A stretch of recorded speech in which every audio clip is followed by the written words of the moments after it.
मेरे पिताजी के एक गुरु हैं बाबा भूतनाथ जी लखनऊ के, जिनको साक्षात भगवती कामाख्या के दर्शन हुए थे, साक्षात।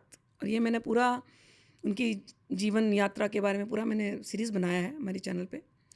और कामाख्या का जो गर्भगृह है वहाँ वो साधना करते थे, और उस गर्भगृह में 3 साल उन्होंने साधना की थी। बहुत लंबी चौड़ी लाइफ है उनको, मतलब बचपन में 9 साल 10 साल के थे तभी वो घर छोड़ करके निकल गए। भूटान से थे वो, भूटान से निकल करके फिर वो नेपाल वगैरह सिक्किम वगैरह पूरे रास्ता उन्होंने किया।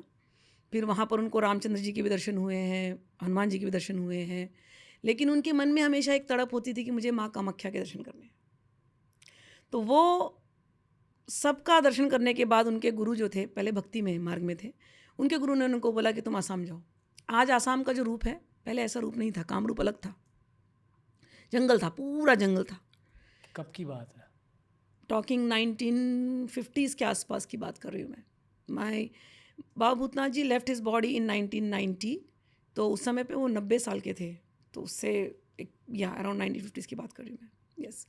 तो उस समय पर उन्होंने वो गर्भगृह में जाते, तो उनकी जो जीवनी लिखी थी कि गर्भगृह में दरवाजे होते थे और वो बलि का जो क्षेत्र था वो वहाँ से अकेले अंदर में घुस जाते थे। मंदिर 7 बजे बंद हो जाता था, भीड़ नहीं होती थी तभी, और गर्भगृह में बैठ करके साधना करते थे रोज़ रात को। 3 साल किया उन्होंने। एक दिन ऐसे ही ध्यान में बैठे थे तो उसी गर्भगृह के अंदर से एक लड़की प्रकट हुई 6 साल की, और आई बाबा जी की गोद में बैठ गई।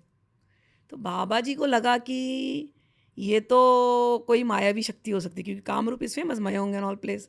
बोले ये तो कोई मायावी शक्ति है, मेरी साधना को डिस्टर्ब करने आई है। तो बाबा जी हिले नहीं, ऐसे बैठे रहे। वो आई, खेली, थोड़ा सा बाल के साथ भी खेली, सबकी खेली। वो बाबा जी कुछ बोले नहीं। सवेरा हो गया, बाबा जी निकल गए वहाँ से। अगले दिन फिर गए, फिर ये प्रकट हुई। बाबा जी ने पूछा कौन है, क्यों प्रकट हो रही है? उसने कुछ बोला नहीं, खेलती रही। बाबा जी फिर थोड़ा सा चिंतित हो गए कि कहीं कुछ मैं गलत तो नहीं कर रहा हूँ, साधना तोड़ने के लिए कोई मायावी शक्ति तो नहीं आ गई। फिर गए, अगले दिन फिर आए। अगले दिन आए तो ये जब निकली तो ये छेड़ने लगी, बहुत हिलाने लगी इनको को। तो बाबा जी तो थोड़ा आँख खोले और बोले कि तुम हो कौन, तुम मुझे परेशान क्यों कर रही हो, क्या काम है? तो उसने हंसा और बोला जिसको तू साधने आया है 3 साल से, मैं वो हूँ। मैं कैसे भरोसा कर लूँ कि तू वही है? अरे मैं वो हूँ, मैं तुझे अपना रूप दिखाती हूँ, और मैं तुझे। तो उन्होंने अपना असली रूप दिखाया भगवती ने, और भगवती ने उनको गिफ्ट दिया, सोना, ढेर सारा सोना दिया, और बोला देख बेटा अब तू जाना यहाँ से, तेरी साधना पूरी हो गई। और यहाँ के गांव की जितनी लड़कियाँ हैं उनको तू भोग लगाना, और ये सारा सोना तू उनको बांट देना, दान कर देना। और उनको एक अंगूठी दी और बोला ये तेरे को अंधेरे में काम आएगी, ये किसी को देना मत, दूसरे को देगा तो ये कांसे की बन जाएगी, तो तू अपने पास ही रखना। एक माला दी सोने की, बोले ये तू अपने पास पहनेगा हमेशा। तो इस प्रकार से उनकी साधना तो पूरी हुई। फिर वो, और उनको बहुत आशीर्वाद दिया कि तू अब जा कर के समाज में कल्याण कर। बाबा भूतनाथ जी गर्भगृह से बाहर आए। अगले दिन उन्होंने सबको बुलाया गांव में। आज भी बाबा भूतनाथ जी के लोग जानते हैं, हाँ, कामाख्या में जो लोग पुराने हैं वो अच्छी तरह जानते हैं। उनके शिष्य लोग, बाबा भूतनाथ जी ने बाहर निकल करके लड़कियों को बुलाया, सारा सोना बांटा। ये खबर उनके गुरु तक पहुंची। उनके गुरु आए, गुरु ने कहा कि मंत्र तो मैंने दिया था, तो भगवती तो तेरी सिद्ध हो गई, तो अब मुझे भी कुछ गिफ्ट दे। बोले मेरे पास एक अंगूठी है बस, भगवती की यही है। बोले वो मुझे दे दे। तो बाबा जी बोले गुरुदेव ये मैं आपको दे दूंगा ना तो ये आपके काम की नहीं आएगी। लेकिन उनके मन में थोड़ा सा लालच आ गया, गुरु के मन में। बोले नहीं, मुझे वही अंगूठी चाहिए, तू दे। उन्होंने दे दिया। तो अंगूठी किसी काम की नहीं आई, कांसे की बन गई। लेकिन बाबा जी धीरे धीरे वहाँ पर फेमस होने लगे। बाबा जी ने बहुत चमत्कार किए। एक मरी हुई लड़की को ज़िंदा कर देना। उस समय पे इंदिरा गांधी को मतलब अच्छी तरह से पहचान थी उनकी, बाबा भूतनाथ जी की। बाबा भूतनाथ जी यहाँ पर भी आते थे, खार में। तो जब मैंने ये सीरीज़ बनाई थी ना, तो खार से भी जिनके घर पे ठहरते थे तो उन्होंने मुझे कांटेक्ट किया था। मुझे अभी यूएस में भी किसी ने कांटेक्ट किया जो बाबा भूतनाथ जी को जानते थे, और हमने एक पर्सनल पॉडकास्ट किया था। तो उसमें बाबा भूतनाथ जी अपनी प्रेजेंस कई बार ना दिए के माध्यम से देते हैं। तो दिए की रोशनी ऐसे बढ़ने लगेगी, लौ बढ़ने लगेगी, ऐसा कुछ कुछ करते हैं बाबा भूतनाथ जी। बट यू नेवर नो, अभी थोड़े दिन में बढ़ती रहेगी। सो ही इज़ चमत्कारी। Okay. Bow down. Bow down to Baba Bhutnath. Really. तो ये मेरे पिताजी के गुरु हैं, जिनकी वजह से कामाख्या की एनर्जी यहाँ पर है। फिर उसके बाद मेरे पिताजी के दूसरे गुरु हैं परमहंस निकलेश्वरानंद जी। वो सिद्धाश्रम से आए हुए हैं, ज्ञानगंज। ठीक है, तो ज्ञानगंज जो है तिब्बत में है, हिमालय में है, लोगों ने नाम सुना है इसके बारे में, ज्ञानगंज के बारे में। It's a place of mystics.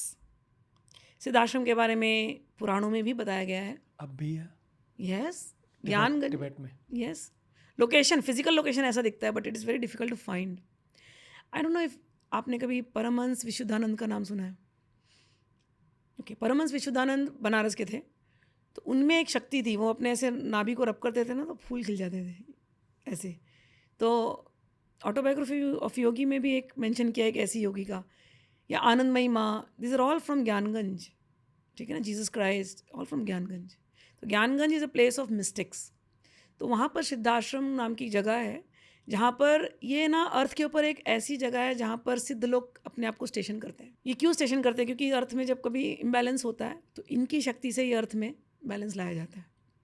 तो उस जगह से परमहंस निकलेश्वरानंद जी, उनका जो दूसरा नाम था नारायण दत्त श्रीमाली, डॉक्टर नारायण दत्त श्रीमाली जी, इन्होंने बुक्स लिखी हैं बहुत सारे एस्ट्रोलॉजी पर, हिप्नोटिज्म पर। तो वो अपने टाइम पे बहुत फेमस थे। आई एम टॉकिंग ऑफ 1989-1990, उसी समय मेरे पापा को मिले थे, and he is very famous in the astrological world. आज जो तंत्र जो दुनिया में लोग जानते हैं ना, 10 महाविद्या का नाम, उसको लाने का श्रेय अगर किसी को जाता है तो हमारे गुरुदेव परमहंस निकलेश्वरानंद जी को जाता है। कोई जानता भी नहीं था 10 महाविद्या। तो मैं उस फैमिली से आई हूँ, जब मेरे घर में तो 10 महाविद्या की फ़ोटोज़, यंत्र, मैं 10th ग्रेड में थी, 14 ईयर ओल्ड, तब से मैं 10 महाविद्या को जानती हूँ। और यंत्र वंत्र की पूजा फैलाने में उनका सबसे बड़ा योगदान रहा है। आज अगर कोई भी अगर 10 महाविद्या के बारे में बोलता भी है ना, तो कहीं ना कहीं श्रेय जाता है हमारे गुरुदेव परमहंस निकलेश्वरानंद जी को। और हमने बचपन से शुद्ध सात्विक तंत्र ये प्रैक्टिस किया है।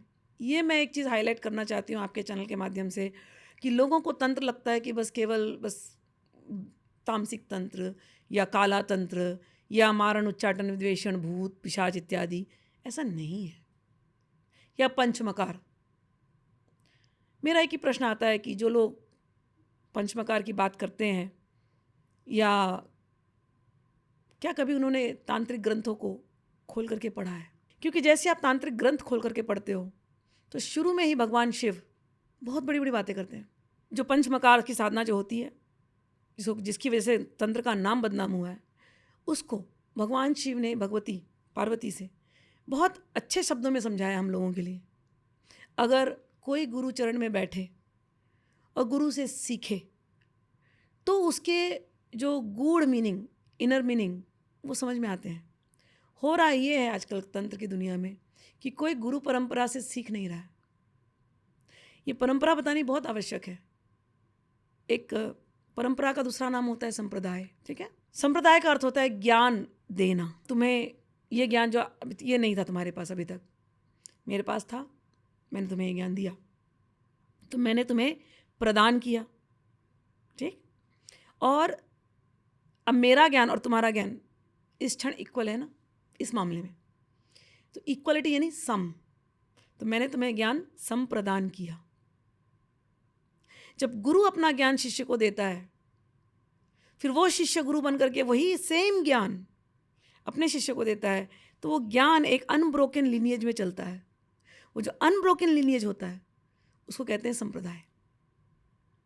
तंत्र में यही हो गया है कि आज गुरु तो हैं, बहुत फॉलोअर्स वाले गुरु हैं, या बड़े चमत्कारी गुरु अपने आप को बताते हैं, लेकिन इनकी संप्रदाय नहीं है, एक अनब्रोकन लिनिएज नहीं है।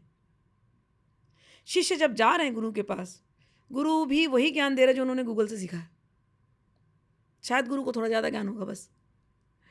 तो जो आप आपने पूछा कि शक्ति का कारण क्या है, मैंने उस अनब्रोकन लिनिएज से ज्ञान लिया है। मेरे अंदर सिद्धाश्रम परंपरा का ज्ञान चल रहा है, मेरे अंदर कामाख्या के नाथ परंपरा बाबा भूतनाथ जी का ज्ञान चल रहा है, मेरे अंदर श्री विद्या का आदि गुरु शंकराचार्य का ज्ञान चल रहा है। और अगर आपको मेरे अंदर कुछ भी वाइब नज़र आ रही है तो मैं एक ही श्रेय देती हूँ, गुरु कृपा ही केवल।